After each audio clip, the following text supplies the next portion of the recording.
Hello and welcome to the Stew with JT Brew on Fantasy and Frames mock draft season. We're here, rookie mock draft. We're going to go 3 rounds in this one. Superflex, half point PPR. So that's half point for running back, half point per wide receiver, 1 full point for tight end. So a little bit different than what we did last week. Feel free to go back and check out our draft from last week. If you're interested in getting in future drafts, hit me up at JT Orange.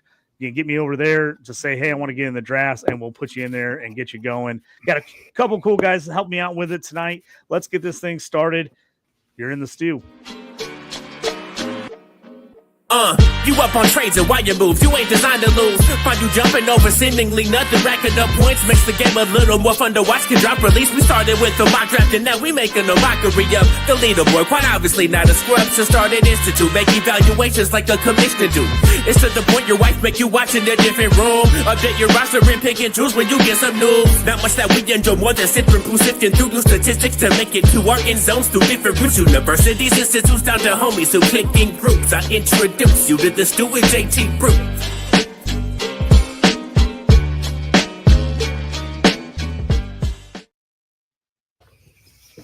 All right, absolutely boys, love your intro, man. I was thinking the same thing, man. I gotta send out a shout out to my guy Chase Baby. He's a local rapper. Put that together for me. I was like, hey man, I need a cool intro song. Can you write me up something? And he did the music, the lyrics, put that thing together for me. So if you get a chance, go on Bandcamp, check him out, Chase Baby. Really good stuff, man. Great rapper, local rapper. Put that together for me. So appreciate that. Shout out to him. I got Eli, Joey, and Essie in the house tonight. Thanks, guys, for helping me out on this draft. Again, for anyone just joining us, 3-round rookie mock draft. We're going half point PPR, running back, wide receiver, half point, tight end, 1 point. So not a full point ahead, just a half point heavier for the tight end, not a 1.5 on this one. We're going to go 3 rounds here on Sleeper. Let's pull up the screen and get this thing going for everybody. If I can make that happen here. We'll get we'll get it going in here. Oh, hey, we got an extra guy to the mix here. John McGlynn, my guy, jumping in last second. Thanks, Johnny. You're good thing you are in. You're at the end of the clock, so we haven't started. So you made it just in time. Woo, yeah. So get this thing. So I'm gonna get this thing fired up. I think we've got everybody in the chat. Hopefully here we're ready to go. Eli, you're gonna get this thing started off for you. You ready to go, man? Yeah. I purposely picked the number 1 spot. We'll make this real quick. Hopefully, there we go. We're in. Ding. You know, he's a can't miss in my opinion, and I'd be dumb to take anybody else. I'm going to take Ashton Genty, number 1. I like it. I think especially in a half point PPR, I don't think there's a lot of question unless you need QB. Is that where you guys are thinking? Unless you're just in a desperate position for a quarterback, are you taking him, or are you taking GT and then trying to trade for a QB? Yeah, I think even if you're desperate need for a quarterback, you're still taking Genty. I mean, these quarterbacks, these top 2-3 guys we're talking about are nice, but we see what Genty could do, and he could be a difference maker for a team, especially at a running back. Those are so hard. You know, you can get some backup quarterbacks that shine through the season, you know, but Genty, that, like he said, can't miss, man. I like it. Second on the clock now. We're going to see if that's going. We got a few comments in the draft. Hey, let's go. Yep, thanks. I appreciate you boys being here. Jamie in the mock draft again. I appreciate that. Best time, but Jamie's in here. Oh, I didn't even know Jamie was in the draft. He's here at 105. I love it. So Jamie usually is in the comments section. He's helping us out here. So that's nice. I like asked John's about the tight end premium. Yeah, we're at a half point. So half point PPR. So the tight end premium is 1.0. So a half point more, Jamie. And this one is coming up. So I like John's background. That looks pretty slick. One of our hosts on the Fantasy and Frames, the Dynasty Evaluation Show, here is John McGlynn jumping in. We're not drafting next to each other. We drafted last night on Dynasty 465. We just, dude, it was we were drafting right next to each other. We knew each other too well. We were stealing people like left and right in front of each other. So we're like, hey, we need to be opposite in the draft. We need to not be next to each other because I got as far away as I possibly could today, JT. I know I went right in the middle and I saw saw you took 112 to not even be near me. So that's great. Warsh is in here. It looks like he might he's going to possibly time out here. And then Jay, it looks like you're up next after him. Yes, I am. This one's going to be a little bit of a shock. This is going to be a shocker for some of you guys. And I'm going to go with this just because it's half point. Oh, here we go. Shocker ain't the word, brother. Going explain right off yourself. Yeah, exactly. You're going to tell us about this one. Well, so, I mean, if you think about half PPR, the rushing quarterbacks are going to be a little bit more valuable than your standard quarterbacks, and especially in a half PPR.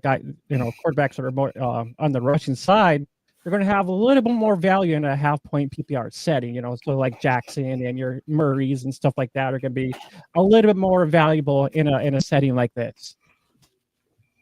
Jamie says Milrose a glorified Malik Willis. Oh, he's better than Malik Willis, but that's taking a shot at him there. That one's tough. Anybody else have any strong feelings about Jalen Milroe? I think. Yeah, JT. I think he's going to be the top dual threat quarterback coming. I think he's the one and only in this draft. Like if you think about it, Jackson Dart can move a little bit, but like with the format of this league, it's he's the perfect guy. If everything pans out right. So I it's a bold pick. At 3, but I understand it. I do. Is this assuming that Milroe gets first round projection? Like, does this change if he's a second or third round quarterback for you, having him at 103? I think he's still going to be a first round, especially if you're doing your standard startup leagues, or not startup leagues, but your actual traditional rookie drafts or whatever. I think he still falls in like the 105 or 106. I think he's still, but this will push him up in more of your half point. If he was just a full PPR, I'd take him a little bit later in a draft. Put him on the Jets. Let him have Garrett Wilson. Yeah, it's going to be interesting if a team falls in love with him. We can see it if he can have a huge combine like AR did. Anthony Richardson. There's a chance the team's going to fall in love with him, and they're just going to see. I talk about it all the time. Nice. These NFL coaches, they think they can coach up anybody. So if they see the talent is there, they think they can mold it. If you get the right person who thinks that they can do that with Jalen Milroe, I can see him coming off the board in the first round. I wouldn't pick him in the first round as an NFL GM, but I can see someone that would. Well, my mom told me if I had nothing nice to say about anybody, don't say nothing at all. So I'm just going to leave that alone. I love the Hampton pick, though. I'm all over that. I love that pick. I love the Hampton pick. Marion Hampton isn't. He's another bell cow. What would you guys think about Luther Burden? I don't know if that's a little too high. Like he kind of had I don't know if he was banged up or what, but like his last year at Missouri wasn't very good. Like fantasy wise. I do enjoy Burden. The reason why I would say I think it's high. If Travis Hunter goes in as a wide receiver, I think they're taking Hunter over there. I think right now it's looking like people might assume that he's a defensive back, not a wide receiver, but I would take him or Burden. But other than that, I think that's a great pick for him. Wow, what a surprise. JT's Shedeur Sanders. Holy cow. I keep thinking I'm going to take someone else, but he keeps falling to me. I mean, if he's going to fall to me in the middle of the first round, he's my QB1 in a Superflex league.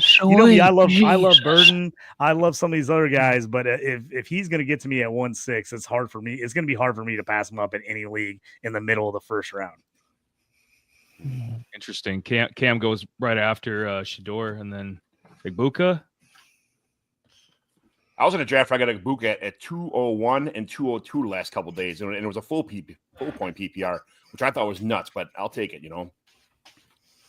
Yeah. Drew from Fantasy and Friends with us came right after Cam Ward at 107, then Ibuka at 108. Our first tight end off the board, Loveland here in the half point PPR, but 1 point. Tell us about why you love Loveland as your top tight end there, SC. So it was going to be Ibuka. If Ibuka fell, that's who I really wanted. But, I mean, you're going in with a full-point tight end. Loveland is a great receiving tight end. He can block as well, just an all-around kind of guy. Right now, I think he can go to the Chargers, and that just reunites him with his college coach and Justin Herbert, who likes to use a tight end. I would absolutely love that. That's the perfect spot. I forget where the Chargers are picking, probably somewhere in the around 20 or so. But, yeah, Loveland will be there. Absolutely. All right, so Johnny, what are you doing here? I'm going to pick Caleb Johnson here. Here's the problem, though. Okay, I just watched a whole hour of Caleb Johnson, and every time somebody touched him, he got tackled. He got tackled on the first contact almost every time. But his line, he had such big holes on these long 75, 80-yard runs. I'm not saying he's bad by any means. He's big. He's fast. He hit the holes hard. He flew through. He read the line perfectly. He did so many things right, but he just can't break tackles. I mean, I'm sure there's some stat out there that says like, oh, first, how many times you see a hand on his hip or a hand on his thigh, and that's all it was. Nobody had, every time he got direct contact with him, he went down like he couldn't break any tackles kind of deal. But he got like 3 or 4 yards almost every carry because he shot through the line like a cannon. So he's a big dude. He's fast, but he can't break tackles. But I tell you what, I mean, he looks good. Reading, just his vision is awesome. So, I mean, I really couldn't pass up on him in that situation at 112. This gonna be a stretch here, but I'm not a Quinn Ewers guy. I don't. It's too early for Dart, I think. So I'm gonna go tight end there. Same reasons these guys took Loveland and Warren, but Fannin I think it's got a high ceiling. And Eli, for that pick, I mean, if any mixture of 2 tight ends go in the first round of Loveland, Warren, or Hannon, I think the 201 is an automatic. You gotta take that next tight end because those 3 are the upper echelon in the tight end class, and then you get that dip, right? So great pick there. It's such a thank you, yeah, and it's such a drop off. I feel I don't know if you guys feel like that too. Between there's the 2 main guys, and then there's Fannin, and then like the next tier of probably career backup, or deep on your bench guys. Agreed. All right. This Jay, who are you thinking here? You got about a minute 10 left. Yeah. Who are you thinking after you took Milrow in the first round? It all depends. If you need some running back, it wouldn't hurt. I was thinking maybe, it all depends too. I mean, I like wide receiver here too as well. But this is a guy we already kind of talked about today, and I'm gonna stand by my word here. And RJ Harvey. Love it. I don't know about you guys. I think there's a lot of running backs in the second round that are like kind of in this second tier, third tier that are all jumbled together. And I think it's going to be fantasy players are going to be like NFL GMs. They're going to like their guy and take their guy. And you could see guys going either early first all the way to the early third, depending on who likes who in your league. Are you guys feeling like that's kind of the way it's working out now, at least until we see where some of these guys eventually fall? Yeah, it was like our thoughts on Harvey. If you think of what he did at UCF, I mean, he had back-to-back 1,000 some odd, over 1,500 some odd yards. And you think about it too. This kid was a quarterback before he transitioned into a running back, and he actually took some direct snaps, from at UCF when they were in the goal line. And I mean, and we mentioned too that he's kind of like a Ken Walker. He's kind of his 40-40 time is close to on Jonathan Taylor Thomas, James Cooks, Bijan Robinson. So I mean, he's in the press of some of those guys that can run 4-4. Yeah. Like JT was saying, it's kind of like pick your particular guy. There's a lot of, are you a Devin Neal guy? Are you a RJ guy? Are you a Judkins guy? I love that Devin Neal pick. We've been big on him for a year and a half, like from the end of the 2023 year with Kansas. So I love that pick. If Travis Hunter gets the 2-4 in my draft and I took Sanders at 1-6, I'm going to be so mad when he gets 2 picks in front of me, because there's no way I think I could get him in the middle of the second round. I love Hunter. The talent is there. Man, if he got to me at a 2-4 spot, I would be ecstatic, because he's a guy I'm going to be debating whether to take in the first round in about every league. So yeah, I think RJ and Scadaboo are kind of in the same pressla of, they're similar running backs. They're stocky, big, they can run over people, and that's what we mentioned in our spotlight when we did RJ. Both these guys were top 5, college fantasy running back, or top 5 in fantasy for college anyways, and these guys were at the top of the leaderboards, and Scadaboo and Harvey are kind of similar in that aspect. Besides, the fact that Scadaboo wasn't a quarterback in that mean, anyways. Where do you think Scadaboo's getting drafted at? I think he's going to be a day 3 guy, like middle of round 4, probably something like that. I mean, people are saying like round 2. I'm like, get out of here. There's no way. No, John. I agree with you. I think it's probably 4th round. I think the Chiefs to make the perfect spot. I think he's a better version of Carson Steele. I think he'd Carson be a Steele's a fullback. Get out of here. Dude, I think Skenabu is going to be all over the place, man. It's wild. I saw on some draft boards he was really high up. People had him with the top tier guys. I had other ones. He's not in people's top 10. He's going to be another one. He's going to have to find a team that really just loves him and feels like he's the guy that fits their system. Because, man, he is one of the few guys I see the most difference with. On there is no consensus. I see people that like him as RB2 or 3, and like again, I have other people have him as 12, 13, 14. So it's going to be really interesting to see how the league kind of what they think about him. JT, who am I taking here? You know damn well. I'm just trying. Whenever you ask me that, I was trying to figure out if you actually Golden. like. To me, it's a tight end premium draft. A tight end premium. I couldn't see you going 2 rounds without taking a tight end here. I mean, are you taking who? Are you taking? Taking my guy Gadsden? I'm taking Elijah Arroyo. Oh, Arroyo. Oh, why? Of course, I knew you were taking Arroyo. That was just my bad. I think he's going to be drafted in the second round here. He's probably this. I think he's the second best tight end in this draft. So. Yeah, I know you love Arroyo. He's up on a lot of people's boards. Right now, for me, he's right at tight end 5. Just 5, for a 6, guy but I think he's got a ton of talent.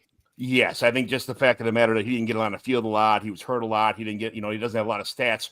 I think that the way he moves and stuff, a little bit of film that you do have about him just shows that he can move. It's a pleasure just to watch that little bit of film you possibly can on him. I just like the way he absorbs the ball better than some of the other tight ends. I mean, I'm not gonna lie and say that Harold Fannon's not a better receiver than him, but I don't think Harold Fannin can do the things that Arroyo can do on a football field. So, yeah, it's gonna be interesting. Injuries, how much is that going to hold him back? The thing is, if he goes out and puts up a crazy RAS score at the combine, I think people will be all over him. I mean, he's one of those guys, high end recruit, 4-star kid from Texas, like. If it wasn't for the injuries, people, I think, would be. I mean, I don't think there'd be a doubt how high people would be on him. But I also think if he can show that those injuries aren't going to be a problem as far as like long-term stuff, I think people will be all over him because he's still young. I mean, people forget he's had multiple injuries, but I think he's coming out as a redshirt sophomore. He's only like 21. So it's not like he's a guy who's been injured for 4 years and is coming out as like a 5th-year senior. Right. Didn't Miami have a 9-year player that just finally his eligibility ran out? They did have another time. Don't mistake it for that Absolutely. guy. I'm blanking on his name right now, but he was actually in the league for like 7 years, college for 7 years. But Arroyo actually passed him up on the depth chart, and he was their main tight end. Yeah, you know what? What's going to happen with this when these guys go 2 or 3 years or 2 years of junior college and then get 4 or 5 years in college on top of that? Because now with the junior college is not considered years. Some of these guys, because of the NIL, they're making so much money in NIL. Why would you go to the pros and make, if you're not a round 1 or round 2 guy, why would you make more money in college? I have here's my only thing is I actually don't have a problem with guys staying in college longer because I love college football. I know a lot of people are like, get out of college, get into the NFL. I want to see you in the NFL, but I love to see more talent stick around and not, especially guys that are not especially going to be up there and are really swinging and they're like 4th or 5th or 6th round picks. I'd rather see those guys come back and get another shot and play and keep the level of college football up. So that on the opposite side of that, because I know a lot of people don't love it. I do, staying in college for 8 years is kind of insane, but hey, you know what? If you would have told me I could play college football for 8 years and stay in college for 8 years, I absolutely freaking would have done it. I was there almost 6, and I'm not I don't have any crazy, doctorates or anything. So I was in college as long as I could be. I mean, college is freaking great, super fun. It's too expensive these days to be able to stick around, but that's another story. But my thing is stick around, play as long as you can. Yeah, I was there for a semester and I got that boot for Christmas and it didn't come in a box. They said, "Hey, these grades aren't good enough, buddy. Get the hell out of here." Hey, real quick, as we're checking up here. We got John took Arroyo, but then we got Eli took Tez, Warshak took Ewers, then Jay, you took Gasson, and then Graffiti came and take Mason Taylor, which is killing me. That was my guy. I was hoping he would continue this round. Eli, so tell us a little quick why you like Tez Johnson there at 3-1. I've been a fan of his for since the beginning of the season. I know he got hurt there for a little while, but like him and Gabriel were just they had a special connection going on, and I think he's been having a great offseason too. I've been hearing great remarks about him, and next level. Even if he's a late day 2, early day 3 pick, I think some team's going to get value. I think he's going to be a better pro than Troy Franklin, for example, from Oregon from last year. So I think Tez has got a high. I know he's smaller, 5'8", but I think Tez has got a lot more of a ceiling than Troy Franklin. How many people thought that Troy Franklin connection would have been like just a seamless transition in the NFL? It would have been who would have thought they would have gone the same team and had the same quarterback, same team. Yep. And had a coach that used Michael Thomas and Drew Brees like that. I would have thought it'd be the same combination, and nothing. I don't know what the hell is going on there. Yeah. Right, that's what I was going to say. Robert Thomas was the greatest comment. Said Tim Tebow could have stayed in college and been a hero forever. Absolutely. If I'm Tim Tebow, I would have stayed in college. He would have made so much money in college. Tim Tebow, he's another great example of a guy that just could have just stayed in college and just kept bringing home championships and making tons of money with all the endorsements he would have got in college. But go ahead, jump in. Sorry, Jay.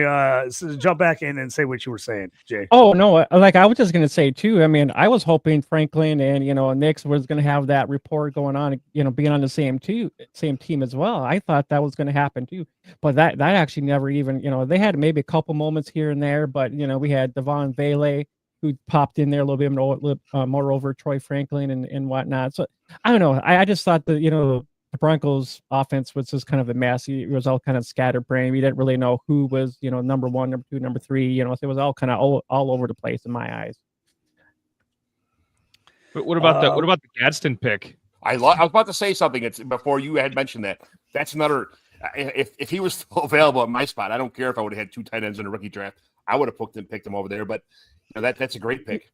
Jay, I know you love him. I'm a big Gasson fan. I was like dying for Gasson or Taylor to get back to me. Like those were the 2 guys I was eyeing. I was like going to take Taylor and then Gasson, and then they both went back to back. I ended up jumping in and taking Martinez. But I have to be honest with you, in this type of format, if this was 1.5 tight end and a half PPR, if you're in a league where it's a full point more, I would have been on Mason Taylor at 2.6. And I was considering him at 2.6 when I took David Neal. I was hoping Mason Taylor was going to get back to me, but I think I'm going to have to adjust my process because I've been getting him pretty consistently middle to late third, beginning of the fourth. When the real NFL draft happens, I don't think that's going to be the case anymore. I think you're going to have to go up and get him because I really love Mason Taylor, and I think he's going to be a guy that's going to jump up draft boards once we actually see the NFL draft come out because I think he's a guy that goes in the second round of the NFL draft. JT, what would you do in round 4? Because your boy Woody Marks is off the board, man. Well, I'll tell you what. See, I like Woody in a full PPR better just because I love his receiving profile. So I have to be honest with you. If it was a full PPR, I would have probably taken. He's right there with Damian Martinez for me. I like Damian Martinez better if it's not as much receiving because I think he's more of a powerful back. Not that I think he can't catch. I would have considered taking Woody Marks instead of Martinez at a full PPR, but half PPR, I'd rather have Martinez. In fairness, I took Restrepo, assuming Martinez would fall to me. That's why I wanted to make the pick there. So Marks was next on my board. I know SC is one of those guys who loves Martinez like I do. I just think when you and I both saw him a lot at Oregon State and loved what he was able to do there. And then going to Miami, we were both hoping he would kind of be a little more of a feature back, but they were pretty talented all around there. And they didn't run him in the ground, but when he got the ball, he was pretty good. He won't be blowing you away with his stats just because they did have Mark Fletcher and some other guys that were getting carries. And of course they had Cam Ward, so they were throwing the ball a ton. So it wasn't like they were just running the ball. But I think Martinez, and I've said it quite a few times, I just think he's one of those guys that ends up being a better pro than he was a college player. He just has that pro build. Kid's about 225, 230. Was he 6'1", 6'2"? He's a big dude. With people kind of going back to these bigger running backs, running game, and kind of acting like running backs matter again, which is just fantastic. For years, I was like, running backs matter. Nobody cares about running backs anymore, and I love that everybody's caring about running backs again. So he's a guy I'm big on there. John, you got the last pick here, and then we're going to talk about this draft here a bit. This is so hard because who are you thinking? I knew you would have went double tight. You would have double tap tight end here. Gasson and Taylor. I had so many guys on my fantasy team that I like. Ricky White, I love a lot. I love a lot of Rick. There's so many buried guys, and I only have with this. I mean, I got to go best available, which is Isaiah Bond. I think right now at this point in time, but it's either between who would you guys take, Isaiah Bond or Dylan Sampson? Terrence Ferguson. Sampson over a Bond. I don't like. For me, Bond's been kind of like the Texas team that really hasn't really panned out. I mean, they had Xavier Worthy and the other guy who was they were all right. He's 001, Jay, not 007. Isaiah Bond, yeah. No, he started out with a Nice lot pick. of steam, and yeah, I get what you're saying. Yeah, I just he might have great talent, but I mean, I just don't think he's gonna pan out to like a lot of us would expect him to do. That's why I'm like, Isaiah Bond, I don't see it. I'm like, I mean, a lot of people are like, why would you draft the guy that really doesn't? It's kind of like a Jackson Meek. The guy, some guys he's kind of in that talks of maybe a riser or whatever. He hardly even played, until he actually got to Syracuse. He had almost 1,000-yard season. Other than that, he was a no-namer. Same with Arroyo, but I'm taking him in the second round. Yeah. All right, let's do. I'm going to do a little recap just for anybody in case they're not watching here on YouTube and they're actually listening to it on a podcast. Let me break this down real quick for everybody. So we open things out with Ashton Jeanty, running back 101, Ted McMillan, wide receiver at 102, Jalen Milroe, the surprise in the first round, QB at 103, Amarian Hampton, running back 104, Luther Burton, wide receiver at 105, Shadur Sanders, quarterback 106, Cam Ward, the next quarterback right behind him at 107. Mecca Abuka, wide receiver, 108. Colson Loveland, 109, the first tight end off the board. Then Travion Henderson, 110, the running back at Ohio State. Tyler Warren, 111, tight end out of Penn State. Then Caleb Johnson, another Big Tenner, at 112. To John, the running back out of Iowa, to finish off the first round. Second round went Harold Fannin, tight end out of Bowling Green. 202, Judkins, running back at Ohio State. Then RJ Harvey, 203, running back from Central Florida. Then we had Travis Hunter going off the board, the wide receiver, cornerback, a special Heisman Trophy winner, 204. 205, Trey Harris out of Ole Miss, wide receiver. Devin Neal out of Kansas, 206, the running back. Then Ole Miss, Jackson Dart QB 2-7, Cam Scattaboo, Arizona State, the legend 208, Estrepo, wide receiver from Miami 2-9, Ollie Gordon 2-10, running back out of Oklahoma State 2-11. I always jack his name up. Yeah, SC, how do you say it? Iomanor or Manure. He's more Iomanor. There you go. Manure That's way closer than I could ever get. I butcher it every time. It's like I look at it and I sound it out and then I totally butcher it in my head when I go to say it. So wide receiver out of Stanford at 211, Arroyo, tight end out of Miami 212. Then at 3-1, Tez Johnson, Oregon. Ducks wide receiver Quinn Ewers, quarterback out of Texas at 3-2. Gadsden, tight end out of Syracuse 3-3. Mason Taylor, tight end out of LSU 3-4. Golden, wide receiver out of Texas 3-5. Damian Martinez, Miami running back at 3-6, 3-7. DJ Giddens, running back out of Kansas State. Higgins 3-8, wide receiver out of Iowa State. Woody Marks, my guy, 3-9 out of USC, the running back, formerly of Mississippi State. Go back and watch some of his receiving stats at Mississippi State. You'll be blown away. Royals, Utah State, wide receiver at 310. Beck, how they say it, 311, the wide receiver out of TCU. And then Dylan Sampson, Johnny went there at 312 to finish it off. Really nice, good work, guys. We got through that pretty quick. Let's before we get into some of our favorite picks, where we're a little bit wondering where some guys fell. Where are some sleeper guys that didn't get in these first three rounds? Maybe you've seen go in the third round, or guys that are kind of at the top of your list there in the fourth round. Eli, go ahead, jump in there. Yes, I think with the format of this, with the half PPR, I think Riley Leonard would have been my next pick had we had a fourth round first pick. Riley Leonard, obviously I don't think he's Jalen. I don't think he's anywhere near Milroe, but for the value of it, the fourth round, I think Riley Leonard, that'd be a perfect spot for him. Anybody else? I mean, you got some sleepers, some guys you're looking at. I would have took Jack Beck if he was there in the third round. That's just letting you know that would have been my 312. I got sniped, right? He was on my board. He's waiting to go. That would have been my pick there. I'm a big Jack Beck fan, so there's a lot of, like I said, Ricky White earlier was somebody I was interested in. There's a lot of sleepers like Jaden Blue that I'm super interested in this year.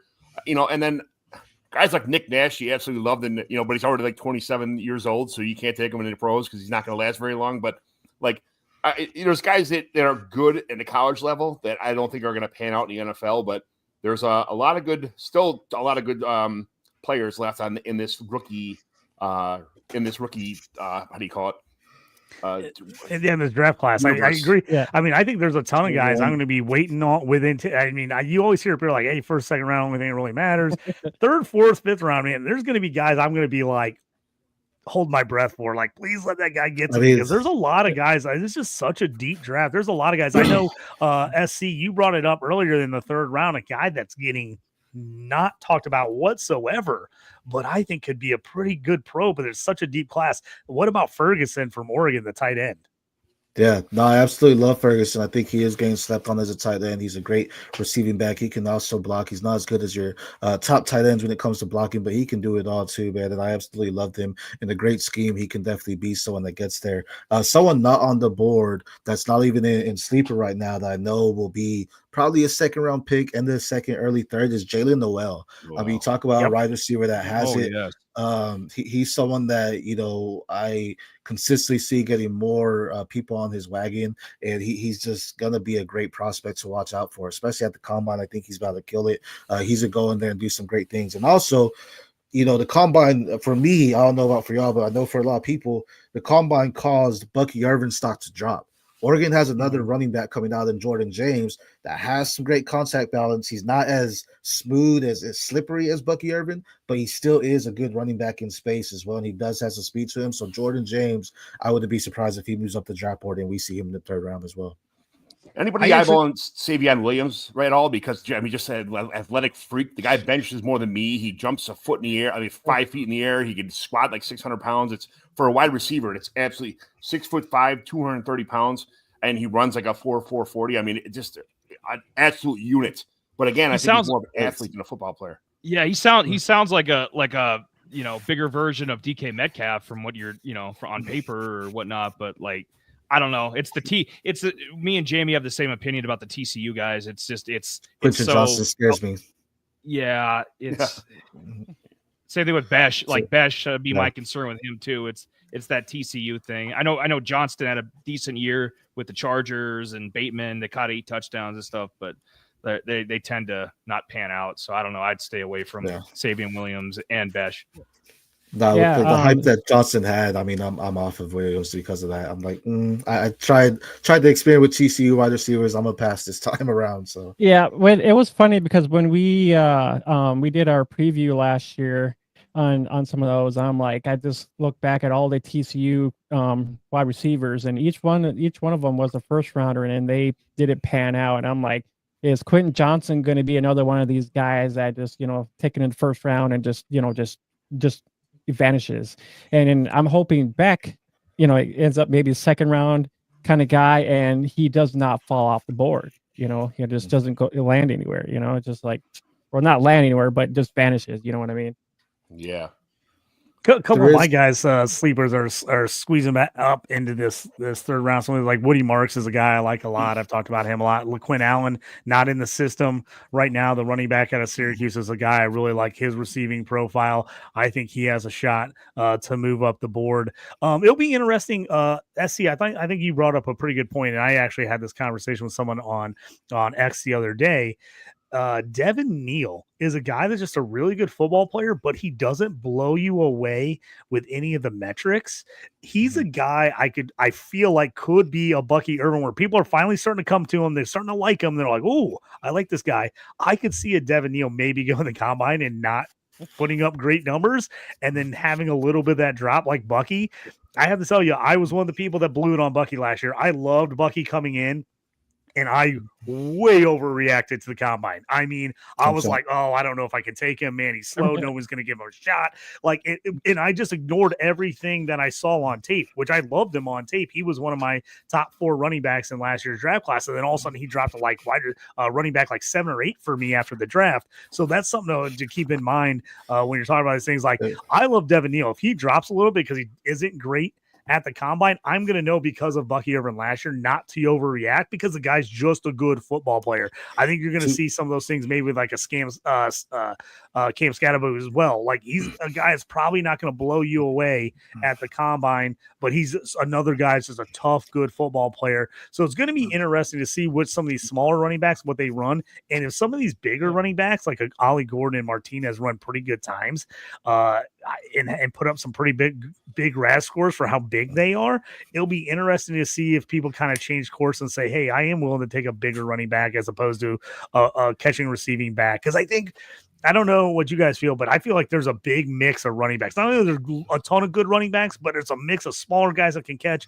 really big guys, some fast guys, some guys that are just really good football players. So I feel like it's across the board. There's a lot of options out there for teams and for fantasy managers.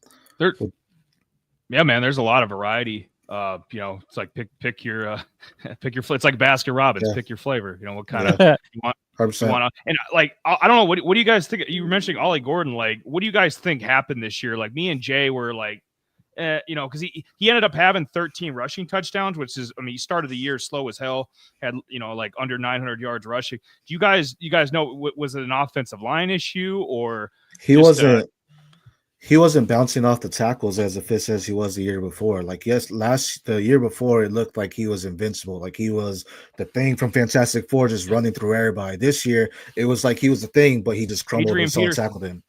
Yeah. So, he definitely can be it, but it was just a bad showing. The line wasn't the greatest, but they did some good things, and it was just he was getting tackled a lot on that first concept. Yeah. He wasn't breaking as many. And on top of that, SC, Oklahoma State was not good this year. They were not good. So they got in a lot of bad situations where last year they were in a lot of games. So they were able to really kind of lean on Ollie Gordon. This year, they were just down in a ton of games where it's like, okay, well, we can't really give them carries because at this point now we got to throw the ball. The QB play was up and down all year. They were switching quarterbacks out all season. So I think, when that happens, I think it can kill running backs. It's just as far as production wise, when you're not playing in a positive script, you're getting run the ball when you want to run the ball. You're not forcing the tempo on offense. You're basically having to do what the defense is giving you. And I think people just stacked the line on him. He just did not do a good job, like SC said, of breaking tackles. And then because of that, it just multiplied that they were not good. And so they kept getting down in games and having to throw. And they were not good at throwing either, which meant their team just didn't have the ball on offense a lot. So I think it was a combination of problems. It'll be interesting if he can kind of almost like not in the same as Luther Burden, but show that like, hey, that year before film was really me.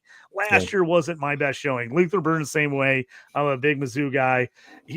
Everything that could went wrong for him this year with injuries and sickness and the quarterback play, it just all went wrong. But if you watch his tape from the year before, he was outstanding. He did everything you want an NFL wide receiver to do. And then I also go back, when you have those one-hit wonders is one thing, but when those guys have shown out in high school, early on in their career, they were super high-end recruits. I always give those guys a little more of a benefit of the doubt than a guy who's maybe a 5th or 6th year breakout who wasn't a very high-end recruit, kind of figured it out eventually. I'll take a guy that was a high-end, 5-star who maybe had a down year. Once he's shown me he's done it in the past, I'll give him a little more of a break on that. Because he was the 9th running back off the board in our draft here, and like I'd take him over Scatterbo, definitely take him over DJ Giddens, who went behind him, but you start going up the list a little bit. I'd take him over Travion Henderson. I know it might be a stretch there, but yeah, Ollie Gordon, like if this had been last year, he would have been right there with Hampton. You would have been, you would have think him and Hampton would have been like right there at running back 2 if it was last year's draft class. I agree. It's going to be interesting because Martinez, I feel like Damian Martinez is right there with Ollie Gordon. I think they're very similar types of players. Yeah, Martinez. See where those guys go. I could, for me, if Martinez hits a better landing spot, I could see myself taking Martinez at the beginning of the second round. Where he ends up going eventually. So I think those guys. I think we're going to see a ton of movement in this running back class as far as draft position for fantasy. JT, you and I were on a show a few years ago, and we talked about Devin Neal, and I was saying then that he's the most underrated back in this class. I think that's going to be a guy that can be a home run hitter for you. And then just for Eli on Henderson, Henderson, what he proved this year is he can work in the committee, which works well in the NFL because that's something he needs. He's someone that needs less to get more. If he can't be the workhorse, right? So I'm afraid of taking him in the first round. I know a lot of people will, but I don't think he could be your 3-down back. He needs to be a guy that comes in or gets first 2 downs and then takes a break and does that. And that can be a blow up year for him. That could be okay. He's a top 5 running back, but I don't see it as that right now. I think Henderson would be a perfect. Like you were saying, I think Henderson would be a perfect Raven. I think he'd fit, Raven, Charger, Harbaugh, that kind of scheme, being like what J.K. Dobbins was or Gus Edwards or I think people that think he's going to be a feature 1,400-yard back are going to be disappointed if they take him too high, versus some of these other guys that like Damian Martinez has got a higher ceiling, Ollie Gordon has a higher ceiling. Even I prefer Devin Neal over Travion Henderson. So I think if you're taking, I like Travion a ton. I'm gonna probably have him in a lot of leagues, but I'm also going in with the idea that he is gonna probably get 12 to 18 touches a game max. Like he's not gonna be a 20 touch guy. I just like that he can do a lot with a small amount of touches. That's what I'm looking for. If I'm looking for a pound, I need a back that's gonna get me a ton of yards. What I want is I want to have like a CMC on my team, and then I want Travion Henderson to be my RB2 or my RB3, where I know I'm going to get some points out of him every week.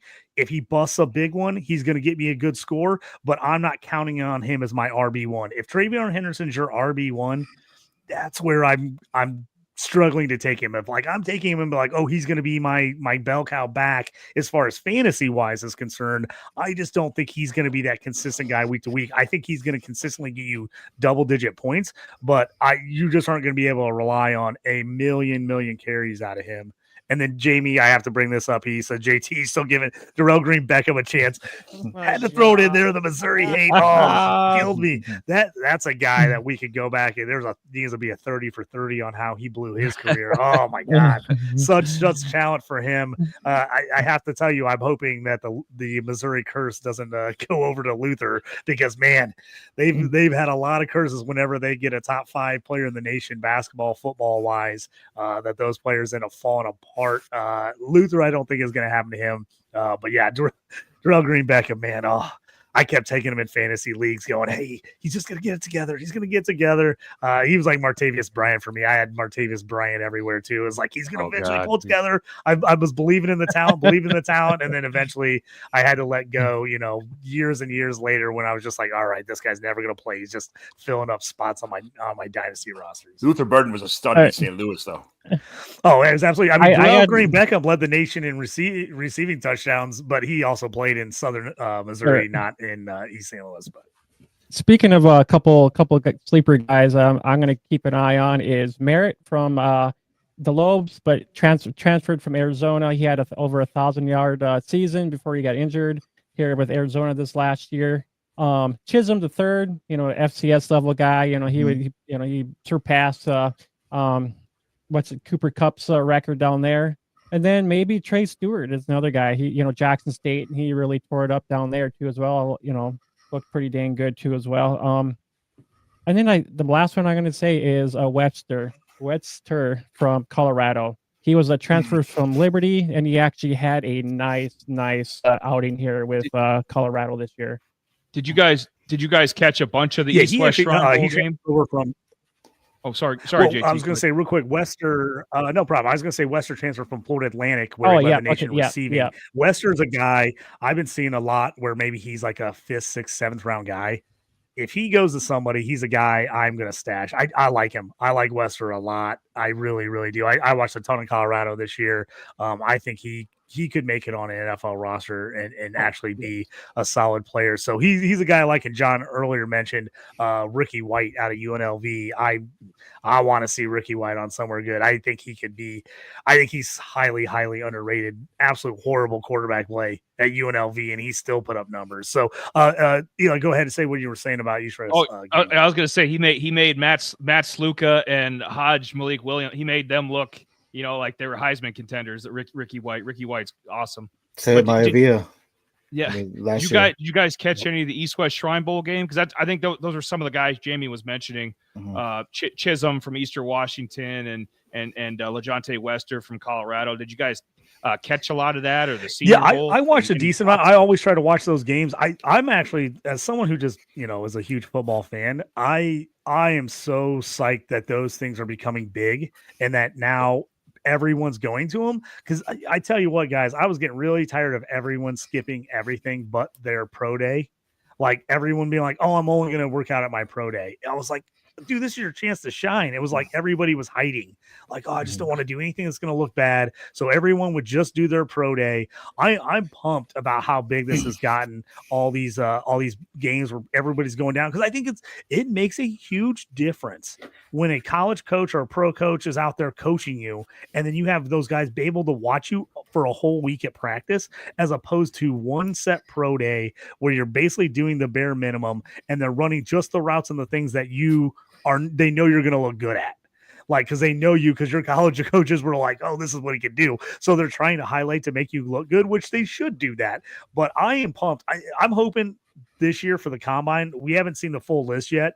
It's in a couple weeks. I'm hoping most of these guys all go all out and do the whole thing. Where in the last couple of years, everybody's like, hey, I'm a top 5 pick. I don't need to do the combine. It's not worth it. It's just going to hurt me. I feel like there's so much, like, just everybody's right on top of each other, that I feel like guys, if they don't go out, are going to kill themselves in their draft stock, because anybody else goes out and puts a good showing on, like Roma Dunze did last year. He did everything at the combine when no one else wanted to, and he tore it up and became a top 10 pick. I think I'm super excited. I know me and John are going to the combine in Indy here in a couple weeks. I'm super excited that hopefully a huge amount of guys are going to show up to the combine this year and show out. Someone that got a lot of love, Colin McCord. You talk about Syracuse quarterback as well. He can definitely rise some boards as a quarterback not taken here. I mean, we have Quinn Ewers. McCord might be the next one off the board. I would have been McCord. If we would have got to the 4th round, McCord would have got to me. And I tell you what, no, sorry, QB JT. leagues, I know you would have got it before me. You would have been mine. I would have had him before you. I know. In a 2 QB leagues, there's a chance he gets into the 3rd round for me, depending on where he goes. I might take him earlier. I just think he's a guy that is, he's not gonna come in and start for you, but he's a guy that just needs a chance. I think he, in the right situation, could be one of those guys that ends up having a long, decent NFL career, and is good for fantasy. He's not gonna be your top end fantasy guy, top 5, but is he a guy that can be in the top 10 to 15 every year, and especially in the 2 QB Superflex league? I think so.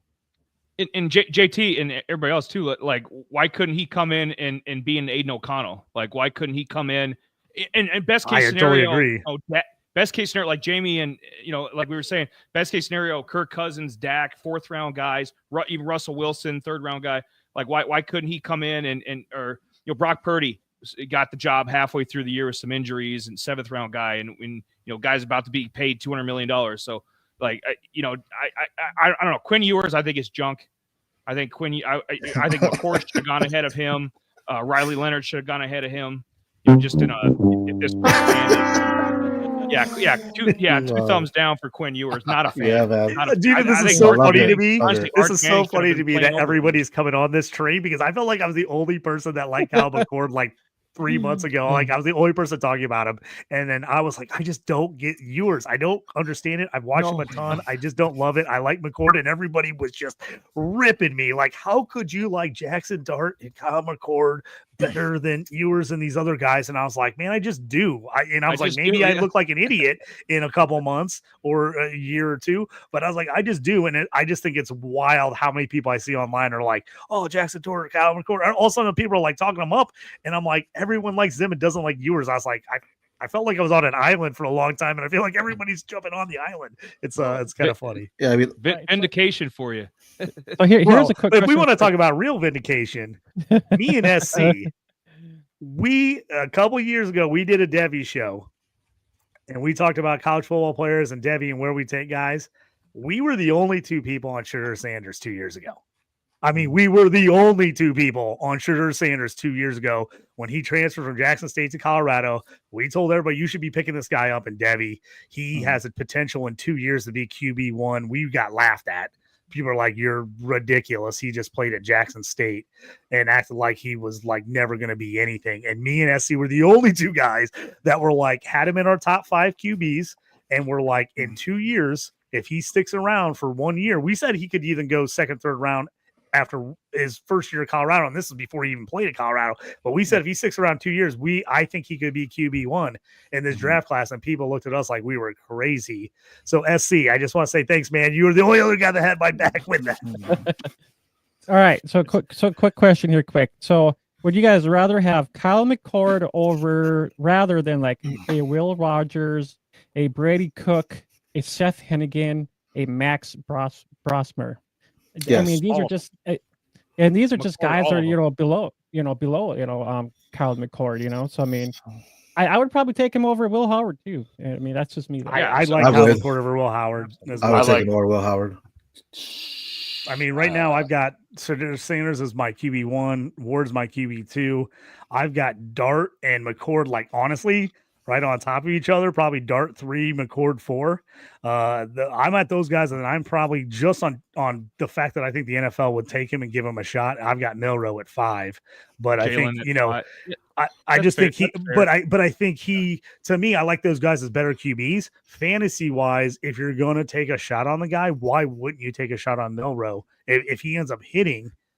Yeah, I love it. So I'm not going to take Milroe in the first round at all. But if I get to the mid second, late second, early third in a Superflex league that's a big Superflex league or a 2 QB league, I'm probably going to take him because it's going to be worth the shot. And again, right now, you just don't know what the NFL is going to do. But all it takes is one team to fall in love with him and take him. If he goes in the top of the second round, maybe he's not even a first round. Maybe he goes top of the second round. If he goes top of the second round, there's no reason that he wouldn't be a first round fantasy pick, I think. I mean, look at right now. If you were to draft Joe Milton in the 5th round of last year's draft, rookie draft, you could sell Joe Milton for like an early 3rd right now. And he hasn't done anything besides 1 game. Dude, I love Joe. I love Milton. Yeah, me and Jamie were saying that. I love Joe Milton. Okay, I love Joe. Oh, come on. I mean, to think about Joe Milton not getting, I think he was drafted. I don't remember. I don't think if he wasn't. I mean, just the arm talent he has, just to chuck it down the field is just amazing. Just that little outing we saw here just before the end of the season with Milton. I mean, now everybody wants to run out and go get this guy. I mean, I wanted him way before he even was, available, So I'm just like, I would have loved to had him as an actual starter for sure. He's going to be a draft day trade, I think, this year. But with the quarterbacks not on the board, so I mean, I know, John, it looks like you were saying or felt like Will Howard over Kyle McCord, but also, I mean, what about like Curtis Work or even Tyler Shaw out of Louisville? Are those quarterbacks that you're taking? I would take all those over Gabriel. I think Gabriel was great at Oregon. I saw the games; he was fantastic, very efficient. But man, you can also see he cannot see over that line, and he's not. Drew Brees, where he's jumping it over, and there was a lot of bad plays where he missed an open guy wide open because he couldn't see over the line. So I mean, you get into those later quarterbacks. I think those other 4 are upper. He would need. I think the only spot Dylan Gabriel would work was with the Rams because I think McVay's had a lot of like Stetson Bennett, John Wolford. He's had a lot of those shorter backups. I think Gabriel could be a good backup with the Rams. But everywhere else, I agree with you 1,000%. Yeah, somewhere where you get 2 and 3, like 3 and 5 step drops and get rid of the ball real fast, not sit in the pocket and kind of get lost. Yeah, right. Absolutely. All right, guys, we got about 5-6 minutes left before we shut this sucker down. Johnny McGlynn, give me your final thoughts here on the rookie draft and let everybody know where they can find you. We'll just go down the line, fellas. John McGlynn 75, and you could find me in 3 places on Twitter. At John McGlynn 75, at the Dynasty Evaluation on Fantasy and Frames, and getting sniped by JT in all my rookie drafts. Absolutely. Except for today. So we got a draft not next to each other, that is for sure. All right, Eli, let everybody know where you can get to all your stuff here. Split you guys up. Yeah, me and Jamie, we're on the same channel, Out of Rhythm Fantasy Sports. My handle's right there, just my real name. But yeah, this is a lot of fun. Same cast of characters, or maybe in a few more guys if we want to run this back, maybe a different style, different format or something. But yeah, it's a lot of fun, and it's interesting to see some of the variation because a lot of it goes about, I'd say about 30 of these 36 picks or whatever it was. Yeah, is that 30? Yeah, 36. About probably 30 of them are pretty standard, but it's the 6 that are the variants that I find interesting. So but yeah, I'd definitely like to run this back. All right, James, what about you? I mean, I didn't mind it. If we had a 4th round, if we had another pick in here, I would have took Pat Bryant. I'm starting to kind of love Pat Bryant here. He's for me, I think he's kind of that T. Higgins kind of style guy. You're not quite wide receiver 1, but more of that wide receiver 2 aspect, but can bring a lot of impact. I don't know. Other than that, if I had an opportunity, I would take. I mean, I love some Caleb Johnson, but I have to actually see a little bit more on him in there. But you can catch me and Eli at Auto Rhythm. I'm actually an Auto Rhythm fan. We're on YouTube, X, and you can catch all of our Apple and Spotify as well. Nice, thanks, Jamie. SC, my guy from way back doing shows together. Good to have you on, man. I hadn't seen you in a while. Let everybody know where they can find you. Yeah, man. So on X at the PPR. So also with our YouTube channel, the Fantasy Football Universe, at the FF Universe on X as well. As far as this draft goes, man, Devin Neal is the sleeper running back. That's gonna be my guy. I'm riding with him. 3 back-to-back 1,000-yard seasons. He is efficient. Don't let the combine scare you. Don't let his draft spot watch the tape, man. Devin Neal is the sleeper guy there. And then as far as that tight end room, the tight end premium, Arande Gatz, man, he is not getting the love he deserves. That is a great pick there. He is someone that is big. He uses his big body to get the blocks. He's going to see the field, and he's just going to be a nightmare matchup for everyone. So, I mean, that's going to be a great guy to go after as well. Let everyone else get the other guys, and if you need to sleep on tight end, get Gatson late, man. As a Dolphins fan, he's definitely on my radar from his old man's days. So, for sure. Yeah, I love that. Love that. Jamie jumps in, says, always ready to mock draft. You need people. We appreciate that, Jamie. Thanks for jumping in. Thanks for everybody that jumped in and helped us mock draft. Yeah, we're going to be doing mock drafts throughout the offseason. Typically, we'll be running them on Tuesdays or Wednesdays, depending on the Fantasy and Frames schedule and what everybody can do and get in. So if you want to, hit me up at JT Orange on X. Also, if you're not on X, I know some people aren't. So if you aren't, you can always email me too at jtorange4@gmail.com. Hit me up and say, hey, I want to get in a mock draft. We're going to be doing different settings every week, just a little bit of different variations, just kind of see how they change. And obviously, we went from 2 rounds to 3 rounds. We'd love to add that 4th round in, as me and John are 2 guys who love to pile up the 4th round picks and take some stabs at the dark. So we maybe add that on next time. I appreciate everybody who jumped in on this one. Make sure you go in and check out Fantasy and Frames. Like, subscribe there. Also, just tons of shows on there. So you can find John's Dynasty Evaluation, my show, The Stew with JT Brew, among other things. So thanks, everybody, again for joining us. It's been fun in the stew. We'll chat you next time. Have a good one. You up on trades and wire moves, you ain't designed to lose. Find you jumping over seemingly nothing, racking up points, makes the game a little more fun to watch. Can drop release, we started with the mock draft and now we making a mockery of the leaderboard. Quite obviously not a scrub, so start an institute, make evaluations like a commissioner do. It's to the point your wife make you watch in a different room. Update your roster and pick and choose when you get some news. Not much that we enjoy more than sifting through new statistics to make it to our end zones through different routes. Universities, institutes, down to homies who click in groups. I introduce you to the Stew with JT Brew.